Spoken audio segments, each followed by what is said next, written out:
Good afternoon and good evening if you are in outside the US. Thank you for joining us today for our 2024 US CPG Growth Leaders webinar, and where we're really going to talk about what does it take to win, especially for smaller manufacturers.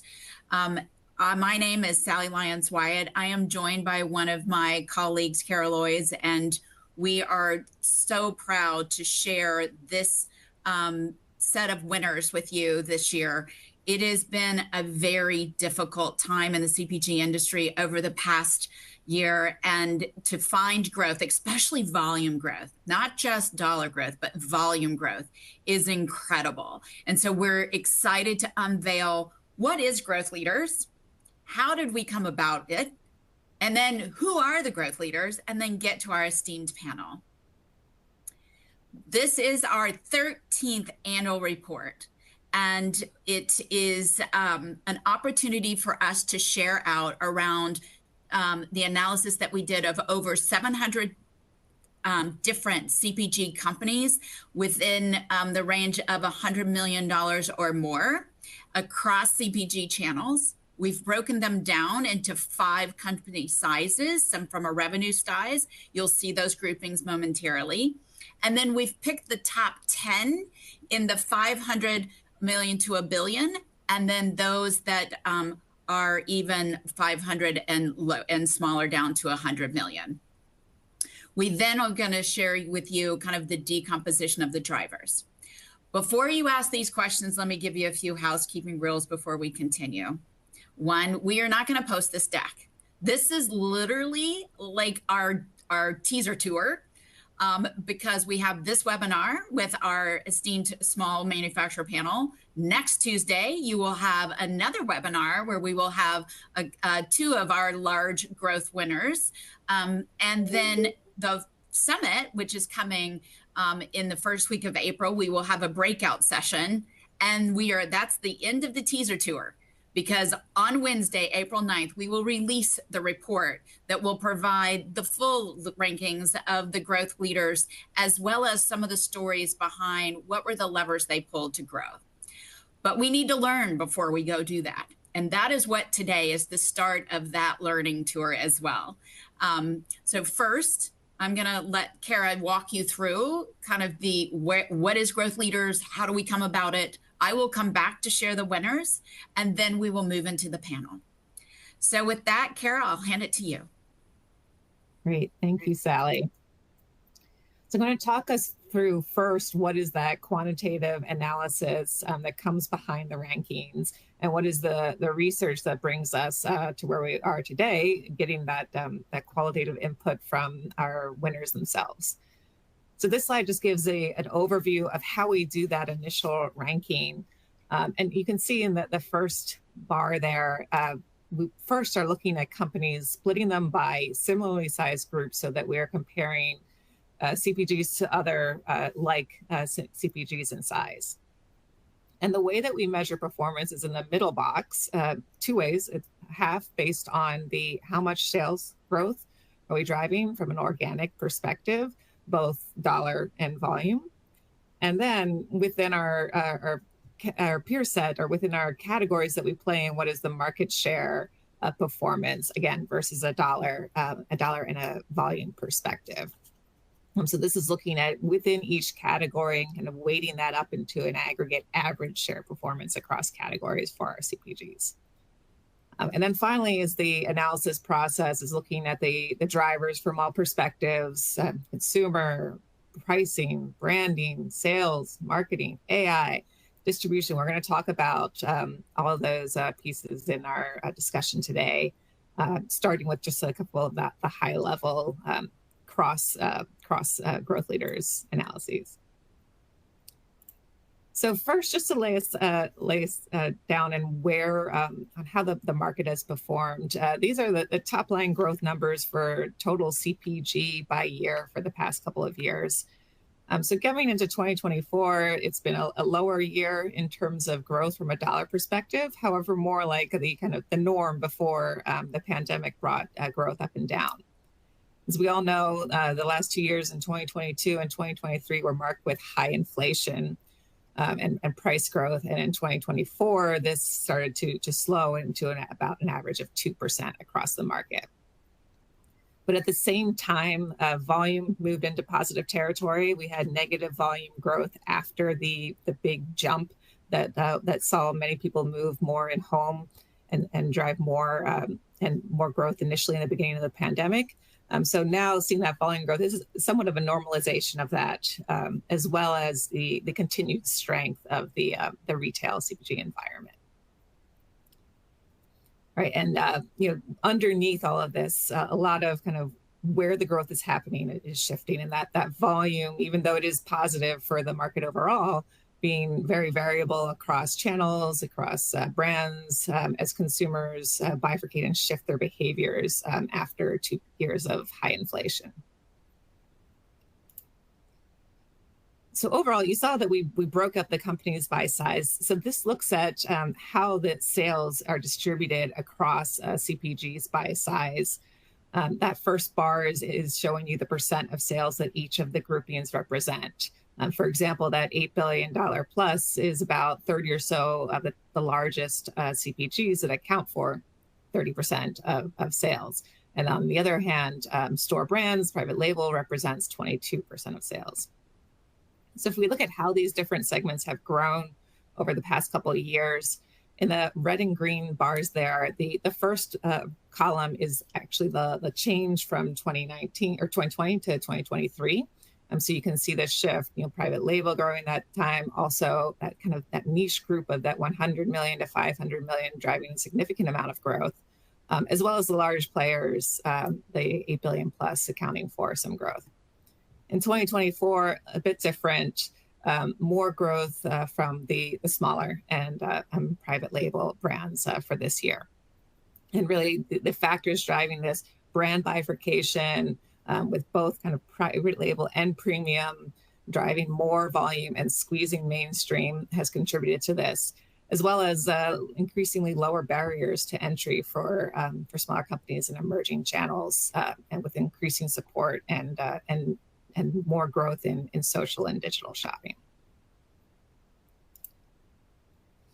Now, as I mentioned, the shift in in channel growth has made us want to look at how are our growth leaders working across different channels and different customers to drive performance. So you can see on the left-hand side, this is for the total CPG industry, what percent of growth in 2024 versus last year was contributed by different channels. So grocery accounted for, it's about 40% of total sales, but 24% of the growth. And small format saw a challenging year. This is your convenience channel and drug channel, so actually performing overall negative.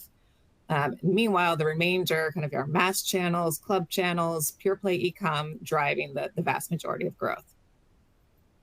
So looking on the right-hand side of the slide, we wanted to test whether the leading companies versus the rest of the players, what is their average share performance across different channels, and are they winning in the fastest growing channels? So you can see for the largest companies, that 1 billion and above set, that in general, kind of that share growth is being consistently driven across channels, and similar growth rates in each of the channels. Meanwhile, for our smaller companies, you can see here's where we do see a difference with the smaller companies driving more share growth through those emerging channels. Now, a couple other points on the drivers of performance. Again, looking at what differentiates our leading growth leader companies versus all other. So these two charts show us the differential in the growth rate, which are actually shown below in the red and green. But where is the difference coming from, and what drove higher growth for growth leaders? So you can see really the biggest components, particularly on the smaller, kind of less than $1 billion size companies, really distribution, the primary factor in driving growth, and coupled with velocity growth. For the larger companies, it was about declining less in velocity, but distribution being the key driver. And then finally, you can see to some extent, more price growth plays a role. However, really this is more a sign of the leading companies driving the similar amounts of growth than their respective categories. And then secondly, being in categories that are able to drive more price, and being in the right place where they're able to get more price growth than the rest of the market. Now, those are our overall summaries. So I'll pass over to Sally to talk about the winners. That's why I was going to say it's now time for a drum roll. So if we have a virtual drum roll, then we will unveil the winners for 2024. And we're so excited to do this. This is our 2024 rankings for $1 billion plus. And you can kind of see the different groups that Kara walked you through. Some of these are actually frequent repeaters. So Constellation has been on this list 12 times out of 13 years that we've done the report, including this year. So Constellation, congratulations, because there is no one else that has been able to accomplish that. P&G has been on 9 times. When we take a look at Coca-Cola, they've been on 8 times. Chobani, 9 times. And some have moved up from the smaller size groups that I'm going to show you on the next page in the past. Like Daisy Brands has been a growth leader 6 times before in our 1 billion plus group. We actually had a CEO recently tell us that they are aiming to go off this next page, was the small one, to be on this page. So that's a great goal to have. And we love that we are setting the pace for the industry with growth leaders. That's a big deal. So here's the unveiling of our 1 billion and below CPG manufacturers. And again, just so excited. Milo's has made our top ranking 5 times in the last 6 years, and Brief Life is here and is going to share some of the things that they have done as an organization to be able to do that, especially in 24. Idahoan has been a growth leader in each of our 13 annual studies. So it is the only 1 billion and below company that has achieved that success, which is incredible. And, you know, if you didn't listen, they're posted on our website, but Idahoan and Beatbox were both interesting stories that we profiled on this very same webinar a year ago, that if you are interested to learn, please feel free to go back and look at those. But another drum roll, because what I am excited to do is introduce our esteemed panel. I will ask them to come off mute because it does take a few seconds to do so. But as I mentioned, Bree Freit is here. She is the Director of Insights and Analytics for Milo's, and we're thrilled to have Bree. TJ Moore is the VP of Category Management and Strategic Analytics at Nutrabolt C4. So excited to have TJ. And Kim Stellavato is the brand director at King Arthur Baking. And again, just huge congratulations to these 3 companies. I think what they've achieved to find growth in this industry that has been reeked with macroeconomic headwinds for everyone, I think that that's just an incredible place to be. So knowing that, then I want to get into asking each of these panelists to first start off. And I'll start with you, Bree, since I've kind of been talking of Milo's. But when you think about 2024, what were your drivers of success? Yeah, so there's a couple of things that I'll give credit to. So one, we've been relentless about continuing to extend our physical footprint as we think about breadth and depth of distribution. So we've had some really amazing wins across some of our key customers. So that is absolutely a key driver of growth for us in 24.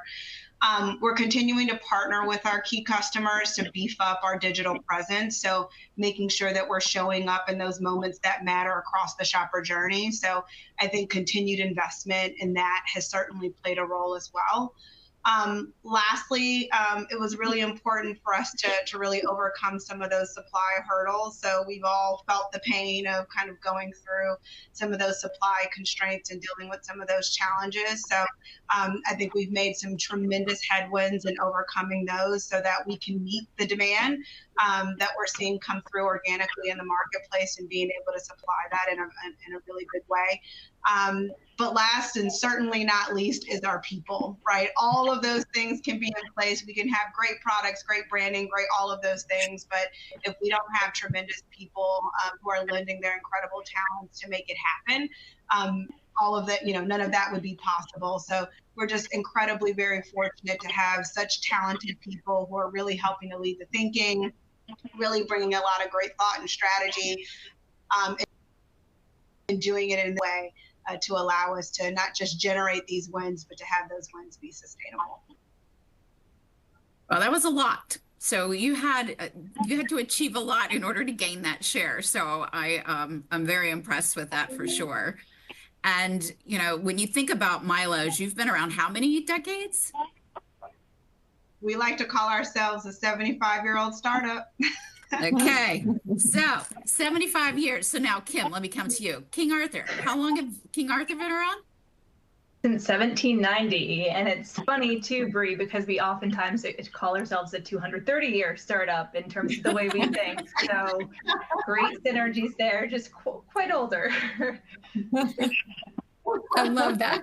Wow. So, and I purposely, so get ready, TJ, because you're kind of like the new kid on the block. So we're going to come back to you in a second, but let's stick on these older brands are actually being the new startups, right? So Kim, give us an idea of what you and the rest of your team were able to achieve in 24 to gain this great acknowledgement. Yeah, and I'll give a nod to we've certainly been able to ride the wave of external forces. So I'll speak to those first of really, right, the economy. So inflation in a big way has really fueled category expansion in baking, given that people are cooking and baking at home more often. And then, of course, Leah, you spoke to this, the bifurcation is happening, right? So what we're seeing in our category is that middle getting squeezed, people either trading down to private label or trading up to premium. So we've been a great beneficiary of that. And there's been this cultural moment as well of sourdough is back at pandemic level highs. So bread baking is back in a big way. So what we've done as a brand is really try to say, okay, what are the external forces impacting our business and how do we capitalize on those at this moment in time? So for us, it's all about meeting the baker where they are and finding those moments that matter. Bree, you spoke to this a little bit as well along their journey. So developing content, education, and resources to surround the baker. So it's not just about the quality of our product, it's about how we surround the baker on the baking journey. So this year, for instance, we launched Sourdough Camp, which is a King Arthur Baking moderated Facebook group with over 65,000 sourdough enthusiasts. So kind of taking them along their sourdough journey, going deep with them to upskill them on that journey.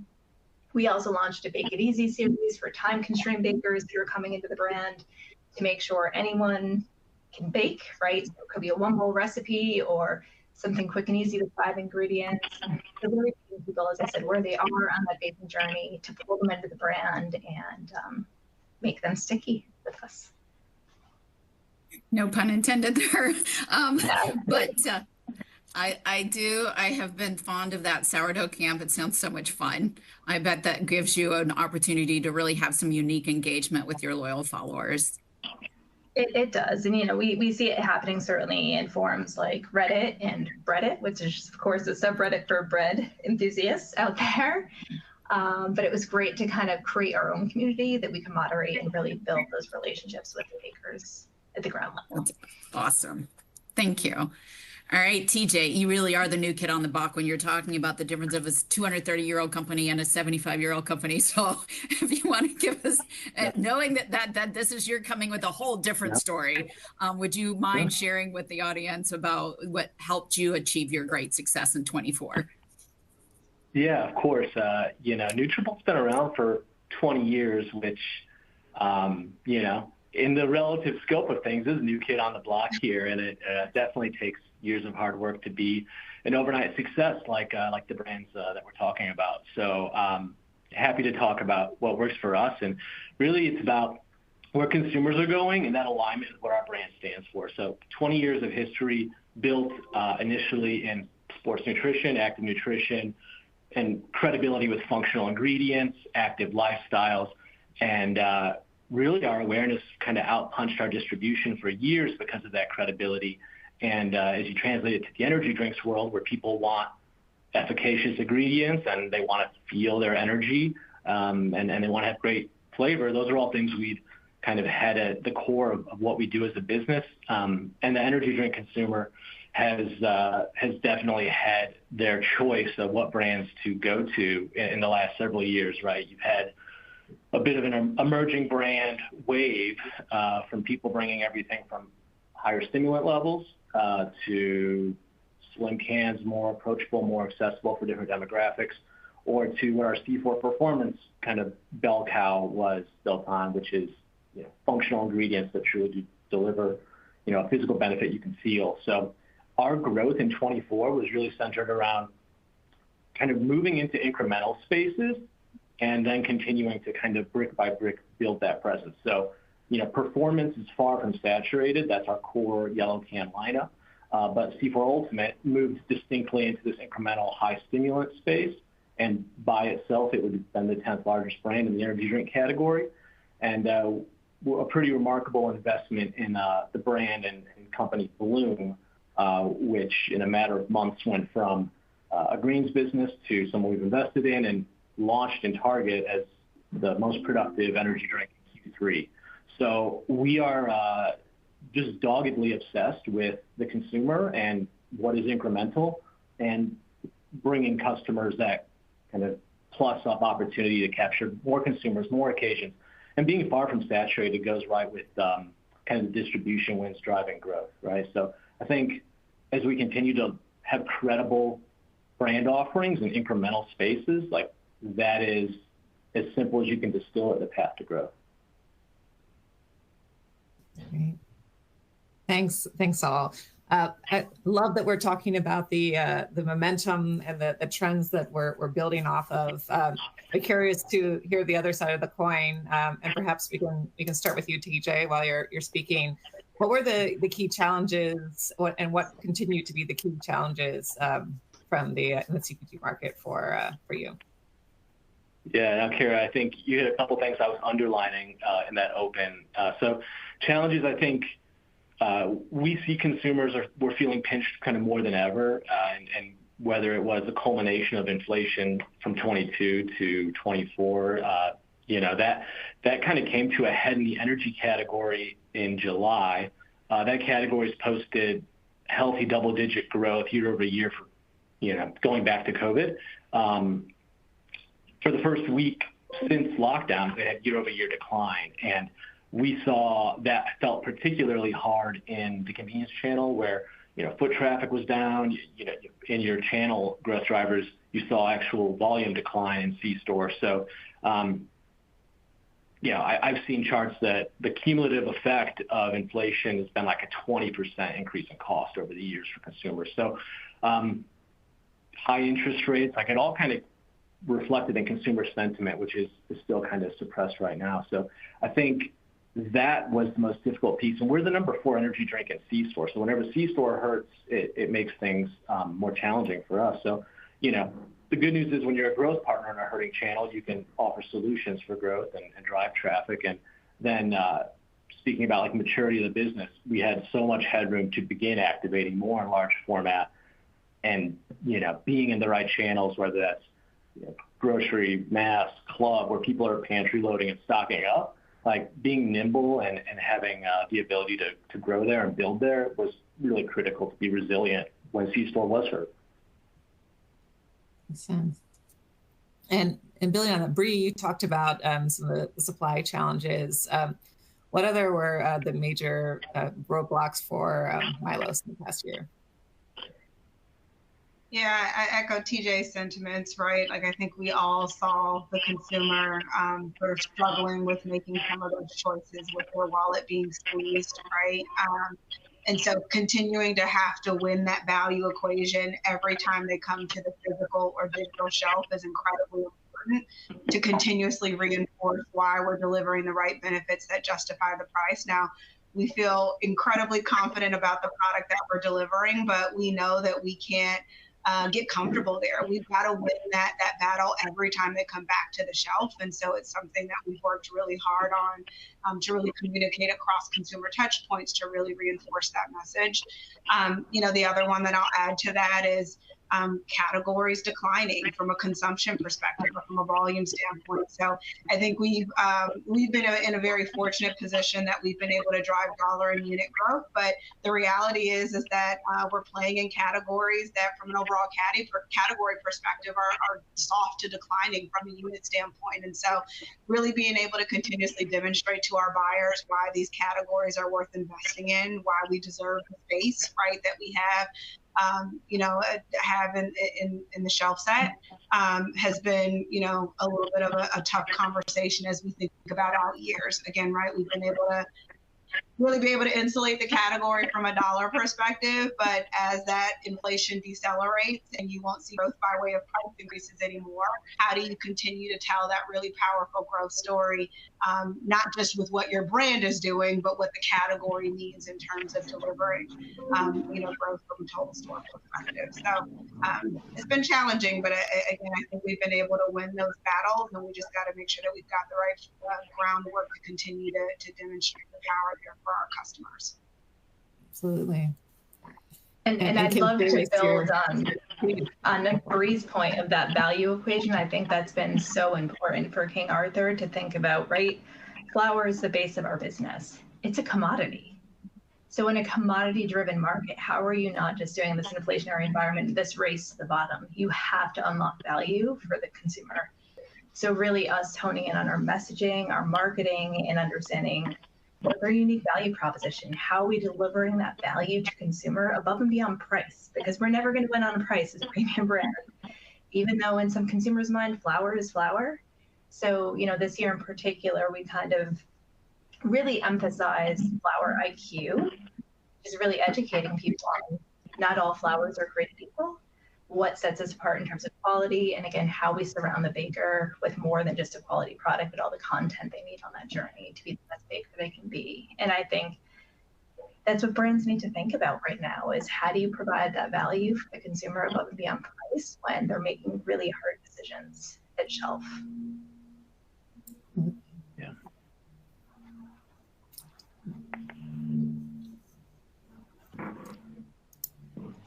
And if moving on, would love to hear. We talked about the challenges. What are your thoughts on the key trends in the market and how the CPG market is evolving, and that you need to track with how consumer, shopper, retailer shifts? What are the biggest ones on top of your mind, and how are you addressing? Maybe let's start with Kim. Yeah, so I think it's really, I just spoke to a little bit of it, but it's that value equation for me of understanding, right? Consumers are pinched more than ever when they're making these decisions at shelf. So how are we creating value for them? But it's also going back to what TJ said, I think becoming consumer obsessed. So that way we know what's happening in the category, but we're also deep into insights and research to understand consumer behavior, right? We have to understand what's shifting in the category. We have to understand the root cause of change in behavior for our consumers. So we've done a lot of research to really understand, right? Yes, baking behavior is up in a big way, but getting to the why, right? What is driving that baking behavior? And what we found, of course, is inflation is the catalyst for it, more or less, right? 3/4 of baking is more because of inflation. So it's for us, really making sure we've got that connection point. We're delivering value, but we're connecting with consumers to understand, again, at the surface level, what we need to do to continue to drive growth and create that value. Yeah. Maybe. Go ahead. Yeah, I was going to build a little bit there, kind of what Kim had to say. And I think when you're in a growth category and kind of everything smells good and everything's going good, it kind of covers up a lot of sins of the big players where they can kind of run the same play for years and years and years. But whenever that rising tide gets a little choppier and there's a reckoning within the category, it presents a moment for an insurgent brand or a dynamic brand to show how you do drive growth and how you do solve that problem for customers. So as our customers face struggles they didn't have years ago, like being that solution and that problem solver for buyers that are a little bit at their wit's end with the macro environment, like that's kind of the challenger role we get to play in this size of company, which I think is the silver lining to the difficult moment that we faced. Well, and you're also in an area that's relatively new, right? Kind of when you think about functional beverages and consumers learning around what they need in order to optimize their health and optimize their bodies and therefore have better energy throughout the day, et cetera. Have you found that to be challenging in helping to gain new users, or has that been more part of just the industry and you've been riding that tail in that way? Yeah, I think we can't really manufacture a consumer want or a consumer need. It's just that we happen to be working with a population that's doing more than ever, like stressed out and needs energy, whether that's, the energy occasion, anything from the Starbucks you get on your way to work to, the energy drink you get at 7-Eleven, or loading up at club because you have a busy month coming ahead of you. And I think that busyness, that hectic nature, like I think that's pretty universally felt. So that's what's transformed the energy drink category from, say 16 billion a couple of years ago to 22 billion now, right? These are $6 billion of growth, and they're not all going to incumbents, right? So if you think about big Red Bull, Monster years ago, they would have had an 80% share of the category. These emerging brands have really shaken up a pretty static cooler, and now, buyers are having to rethink, okay, how do I address each of these consumer need states? So we're having to talk a little bit about, to our customers, to our buyers, what are you leaving on the table? Or, you might not think that you have this type of consumer walking through your store, but you actually do. These are their needs. This is what they say. And you might be leaving some meat on the bone. So we definitely have to play a bit of a informer role on how people's lifestyles have changed, and they shop their store, right? So that's a bit of the connection we have to make. Well, and then you did mention, sorry, I'm staying on you for just one more minute, because when we talked about challenges, you talked about C-store in your opening part. We didn't come back to you on the challenges. I am going to ask you, though, that's a big headwind for you, that there wasn't as much foot traffic going into C-stores in 24, but yet you still found volume growth. So, how do you help continue to bring the traffic into C-stores, right? And continue to do that, because you were one of the traffic drivers. And also, how are you, because that's an industry situation, but how are you trying to overcome all of that as well as you think through the navigation of your gaining penetration, you're gaining households, gaining distribution, gaining household penetration. So how does that C-store situation play into your 24 success? Yeah, I think what part of it is partnering with a customer to just talk about different shopper activities you can do to drive traffic. But coming back to our portfolio and how that benefits the category, I mean, there's a bit of a treasure hunt, like flavor sampling way in which people explore the energy category. And, you'll see it in internet chatter or just in the growth in the category. So having the new flavor and being loud about it or disruptive about it has been pretty key to our success to date and our success going forward. So if you think about C4 performance at the beginning of the year, we launched a licensing collaboration with Popsicle.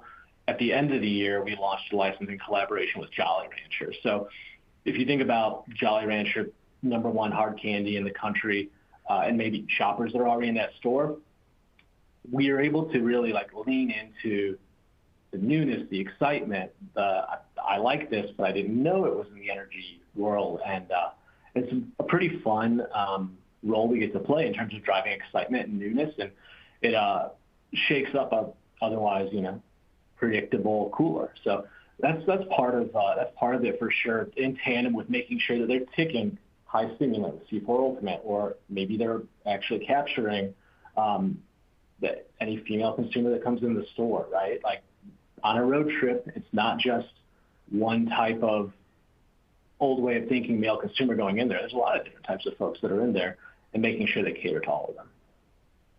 That makes sense. So Bree, on this same question around shopper, consumer, retail kind of trends going on, and you think about what you've heard from Kim and TJ, is there anything else you want to add from a Milo's perspective? Yeah, I was going to build on this comment around like overall well-being. And I think that what's important is that when we talk about health and well-being, there's this natural tendency to want to go straight to like low, no sugar, low, no calories. And yes, that's part of it. But I think what consumers are also acknowledging is that well-being is about like this total person, sort of total kind of mindset. And I think that's what we're really trying to lean into as we think about kind of how we've communicated in 2024 and leaned into our portfolio. And certainly as we're thinking about growth opportunities is how do we plan that space from a holistic standpoint, right? How do you talk about well-being in terms of like that treat that you might have in the evening to help you to sort of unwind and relax, right? Because that's part of well-being as well, in addition to where you might be making various choices to help to sort of manage your sugar consumption or things like that. So we're really trying to take a holistic approach into how do we think about leaning into that trend and where we have offerings within our current portfolio that can satisfy those different needs. So we've got 0-calorie platforms, right, to deliver against that need, but we can also speak to it with some of the other parts of our portfolios. We talk about treating yourself and kind of total well-being. And then where are those gaps, right, that we need to fill, that we have a right to win with, and that our consumers will come along on the journey with us from a portfolio standpoint. So we think there's tons of opportunity there. We don't want to sort of shy away or get scared about, you know, how that trend's going to continue to evolve and what it means for our business. We want to actually lean into it a bit heavier and help us to sort of innovate to continue to evolve with consumers as they evolve, you know, with what that means for them. Thank you.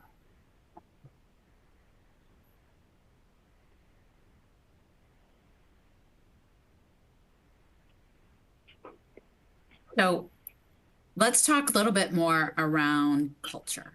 I would love it if each of you would just share with us. I think that you've mentioned it early on, and I'll go back to you, Bree. You mentioned it early on around people are kind of like that magic sauce for you. You didn't call it that, but that was kind of what I took away. But that people are, so I would love it if you would expand a little bit more on culture and what that's meant for Milo's and how you think that's going to help fuel you as you continue to grow. Yeah, so I think that what's really important for us, and our CEO is very loud and proud about it, is that we are truly a people-first culture. But there's a lot of emphasis to make sure that it's not something that we're just saying because it sounds good, but that we're really putting the actions in place to really be able to support and foster the culture that we want to kind of cultivate across the organization. So it's a really, really big focus for us, and we think it's really the fuel that helps us to grow in a couple of components, right? It's really about attracting the right talent with diversity of thought, diversity of experiences that will bring a different level of thinking, some fresh perspective to help us to continue to massage and build and grow our strategy. And then it's sort of cultivating that, right? Really sort of operating with what we call the HAT, hungry, agile, together, right? And approaching all of our business challenges and business opportunities with that sort of mindset to help us to be able to either capitalize on those opportunities as they come or to overcome some of those challenges as they arise. So we're really precious about the culture that we create here at Milo's. We think it's really, really important. And it's sort of the differentiator that allows us to continue to grow in the way that we have and what we think is going to allow us to sustain that growth year on year as we continue or as we focus on that billion-dollar ambition. Yeah, I think, you know, when you think about, again, 75 years and you have that still as that main focus, I think that is that hidden gem. And one of the themes that we will call out, I did see in the Q&A, somebody said, what are the themes? So let me just make sure everybody knows that's listening And then Kim, I'm coming to you next. But those of you listening listening today and then next week, we are learning from the different manufacturers we have on the panel, as well as we've been talking to some of the other growth leaders offline, and we are using those learnings to come forward with the themes that will be unveiled at our industry summit the first week of April and published on April the 9th. So right now we're still in the learning mode. And so I do think, however, culture will be one thing that we talk about, which takes me over to Kim for a second. And then TJ, obviously, I'm going to come back to you as the new kid on the block, considering, Kim, how do you take a 230-year-old company and build a culture that's contemporized for today to help you get to the success you've achieved? Yeah, it's a great question. And I think, being for generations kind of family owned, it was transferred over to the employees. So we are now 100% employee owned. So we have what we call an EO, or employee ownership culture. And honestly, in my entire career, I've never witnessed anything quite like it, where it literally is an all hands on deck environment where every EO has a voice. In town meetings, people show up. They will share their thoughts, opinions, concerns. And so it's a very open environment where, again, everyone has a seat at the table. The benefit of that, too, from a cultural perspective, is we all reap the profits, right? So that means 100% employee owned, 100% of the profits go back to the employees. So we talk about a very vested company who every employee knows they're in it to win it, truly. It really creates that environment where everyone rolls up their sleeves and just really wants to contribute 110%. So it's really something unique that's, I think, helped fuel some of this momentum we've seen, especially in the last couple of years. I will also note that we are one of the founding B Corps as well.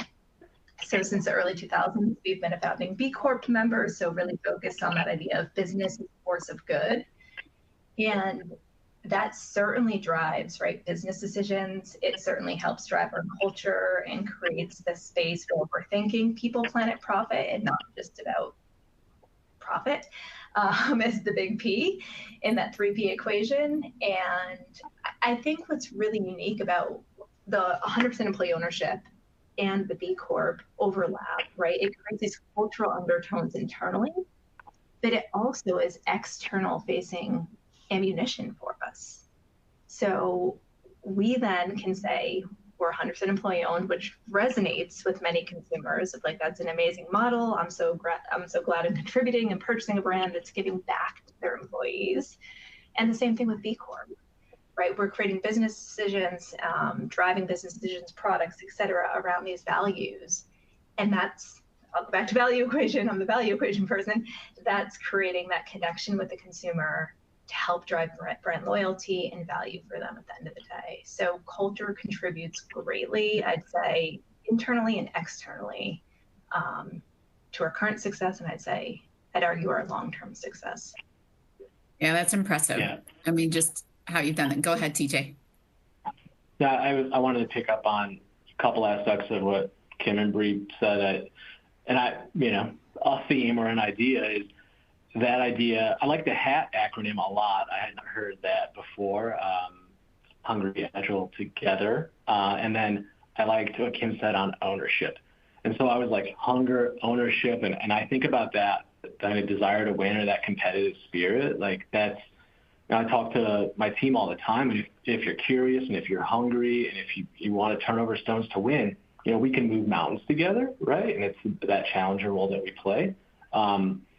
And those are the people that really shine in these moments, are those folks that are hungry to do it and that take ownership of their contributions and outcomes and things like that. So I think those are remarkable pieces of your DNA for sure.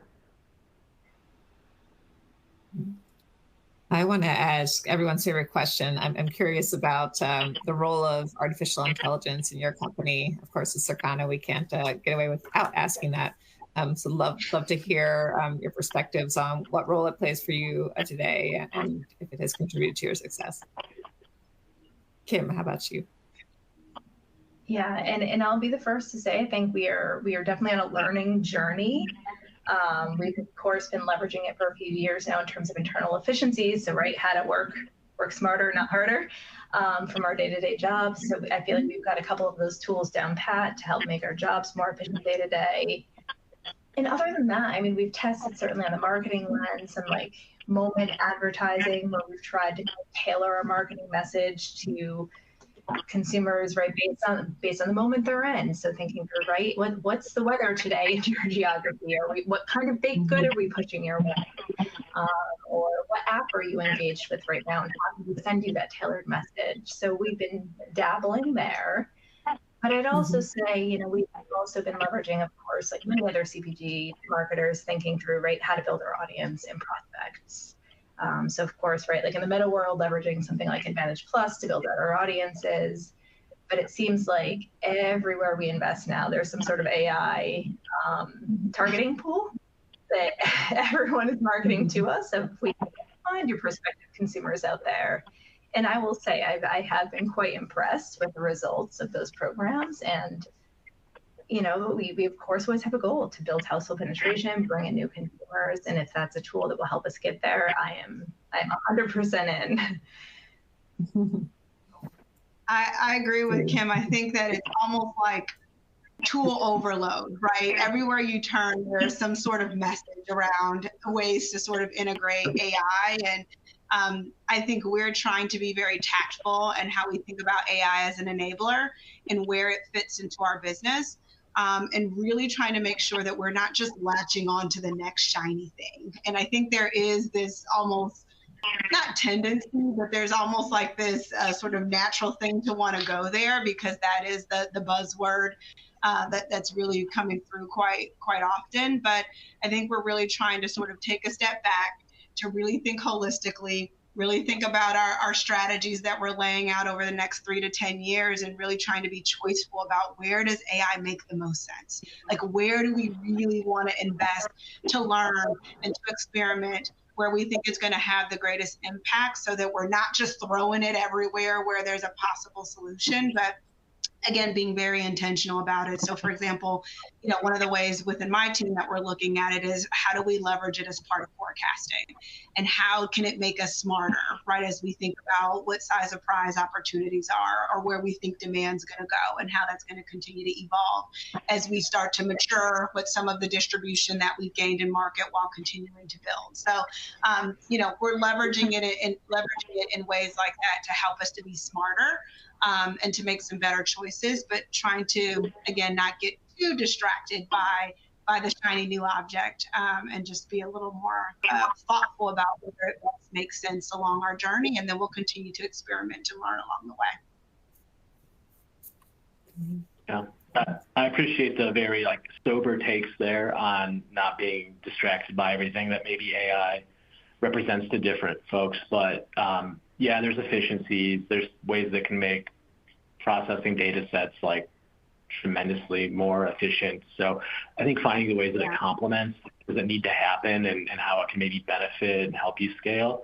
I like those use cases, but yeah, I echo the other sentiments, find the right way to plug it in to help what you're already doing. Not a magic bullet. I love how you guys kind of brought that all together. Everybody's learning on AI. Let's just be frank, even the big guys, we're all learning.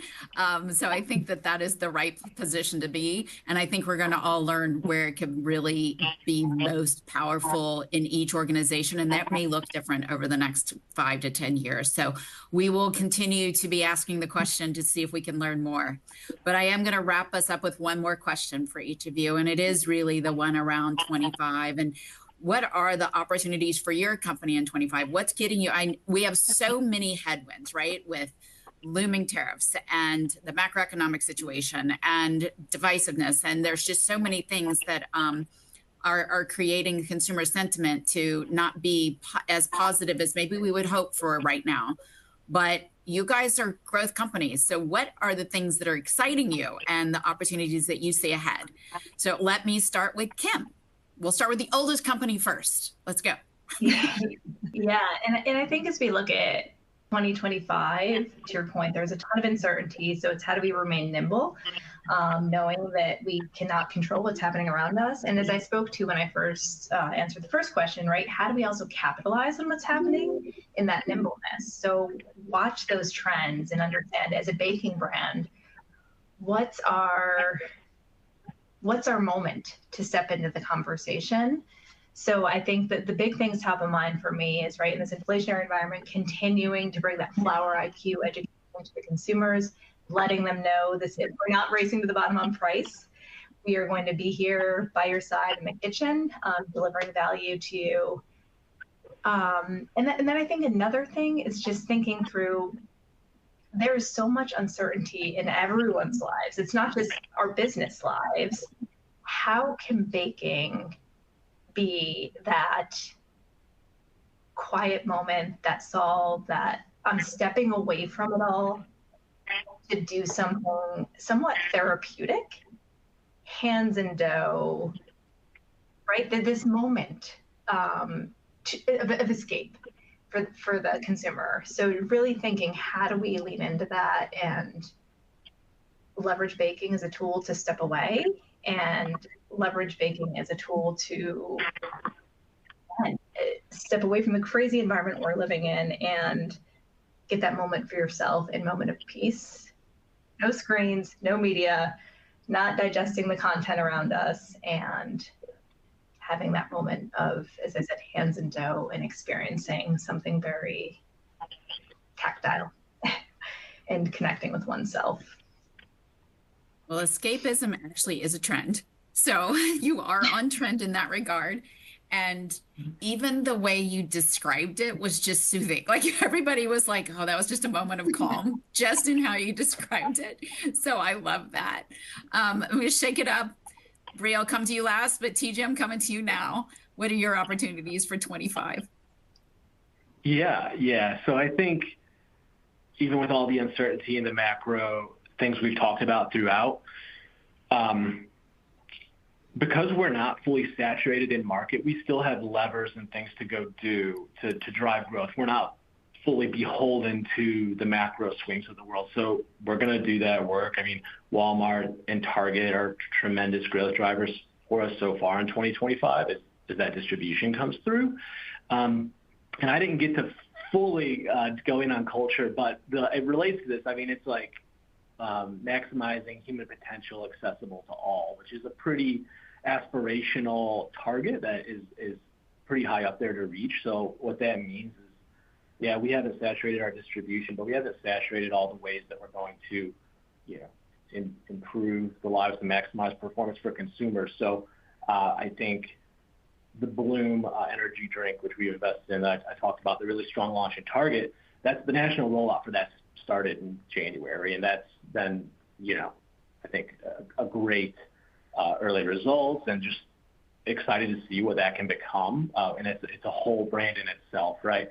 I think maximizing and searching for that saturated distribution with other brands like our C4 Ultimate brand. So really doing the kind of hard work that's not a lot of bright lights, of just gaining all that distribution and meeting all these incremental consumer needs. And then, all of it is kept healthy by our active nutrition, our sports nutrition business, which is growing and is kind of maintaining our credibility as a functional beverage, right? Because we have played such a key role in consumers' fitness journeys for decades. So I think kind of refreshing and pushing again and expanding into more consumer need states and knowing we have plenty more physical distribution to get, it's the bar raises, right? It's an aspirational goal as a company, and we have a lot more to do for sure. Yes, I think that you have great opportunities ahead, given that, and so much fun with the different flavors that you talked about before, and just making kind of people's lives that are looking for the unique differentiated beverages like C4 and what you're able to deliver market. I do see positively in your positive vibes in your future, so that's great. You're welcome. All right, Bree, wrap us up. Yeah, so my comments are fairly similar to TJ's, where it's like, hey, we can't be blind to the current environment, and we've got to make those reactions and pivot and be agile to manage those. But we're very fortunate that we've got a ton of runway. And we've got this very ambitious growth goal of, touching on $1 billion sooner rather than later. And so we got to keep our eyes on the prize and stay steadfast and focused on the strategies that we put in place to bring that to fruition. So continuing to be relentless about carving out more physical footprint, right? Really continue to increase our distribution and taking advantage of the opportunities that we have there. And then building our innovation muscle. We've been able to achieve incredible growth really with our bread and butter, but we've got our eyes set on continuing to build this innovation pipeline so that we can capture more occasions and drive more of our share, more of our brand share and presence in the marketplace. And so we're doing all of that groundwork now. To really more deeply understand our consumers, more deeply understand the overall beverage landscape, and identify where those opportunities are for our brand to play a much bigger role in the consumer's life, even more than we are today, and create that pipeline to be able to go after that in a really big way. And so I think we're really excited about continuing to tap into the runway that we know we have ahead of us as low-hanging fruit, but also getting a little uncomfortable and creating this innovation pipeline that's going to help us to attract new cohorts, that's going to help us to get more share of occasions out of the existing buyer base that we have, and allow our brand to just elevate to new heights. So yeah, we're really excited about what's to come for us as a company. Well, I'm as equally optimistic for you as I am for King Arthur and for the Nutribullet C4 folks. So thank you so much. And I want to thank Bree, TJ, and Kim again, just for joining us today, just sharing what they were able to do in order to drive growth in what was a difficult 2024. I do hope you'll join us next Tuesday, same time, same place. We will have a conversation with Elf Cosmetics as well as Bausch & Lomb. So very different outside of the food and beverage realm. Now we're going to move into more of the non-food. But what's fascinating is some similar levers they pull, but yet different. So I would love for you to join us next Tuesday. As I mentioned, this is our learning tour. So the first stop was this webinar. The next stop is the following webinar. We will then begin to write the themes and be able to get those out. For anyone going to our summit, we will have a breakout session on growth leaders at Summit. But the big reveal, the full report, will be published on Wednesday, April the 9th. And we are excited to get that out in the market. We know growth is hard to come by, but we are thankful for all the winners on our award-winning list for growth leaders. And again, thank you for Milo's, Nutribullet, and King Arthur for joining us today and making this a wonderful conversation. With that, I hope everyone has a good rest of the day, and cheers for now. Take care.